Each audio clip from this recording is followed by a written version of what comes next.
How to create a quiz on Teacha Inspire. This guide walks you through creating a quiz for your course on Teacha Inspire.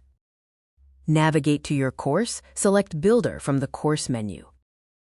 In the lesson, open the drop-down menu and select Add New Quiz. Enter your quiz name. Click Add. Add a quiz description, then click Builder to start adding questions. Click Add New Question. Enter a question title and type your question in the description box. Select the question type, for example, multiple choice, single choice, or free choice. Assign points for the question. Click Answer to add possible responses, then select Add New Answer. Enter your answers. Mark the correct answer by selecting it. Optional. Add feedback notes for correct or incorrect answers.